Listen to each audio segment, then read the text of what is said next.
This level started with just experimenting with the field of view of the camera.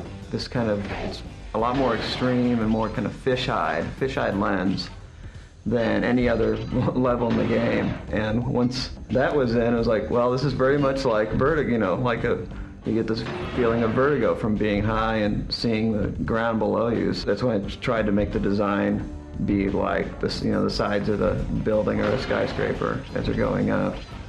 Yeah, and we ended up motivate that. Yeah, we ended up doing it on the inside, kind of the hotel, sort of in a kind of an atrium or a courtyard in theory. We invented these bouncers. This was actually the first place in the game that we had used, in this case, an awning, but anything that would bounce sly upwards, and really started to tune and play with that gameplay about how high should they each bounce and what's the right amount to give the player control while he's in the air. And really the combination, I think, of the unique camera angles and a huge amount of bouncing on things and jumping up and down on things really kind of defines the concept for this level.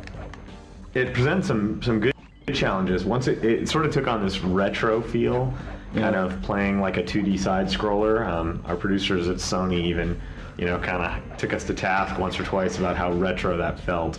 But the retro feel also had a big impact on the kinds of NPCs we could use in this level. Oh, definitely. Because you needed an NPC that could work well in a really confined space. And in fact, the original design for the ball and chain NPC had him swinging the ball in the wrong hand for this level, and we had to change him so that he would be comfortable with his right side up against walls. From a secondary standpoint, I thought that the introduction of the air conditioners was a good idea because it was this sort of skill element that required you to pay attention. And right. It was one of the few really leftover in terms of mechanics from some early designs for the game, where there are these things called break falls, where you would, it was like the air conditioners where each one you hit, it would fall away. So it was very much the environment's kind of getting destroyed and your choices are getting limited as you're going. So you have to do it, pretty much do it right the first time. Yeah, the stealth sections, these were some of the earlier sections to use the duck and to use cameras fairly heavily. I thought pretty successfully in this case. You get some different looks than you see elsewhere in the game. And the last section in the bedrooms, sort of the bouncers go up through the ceilings, which was kind of a fun change.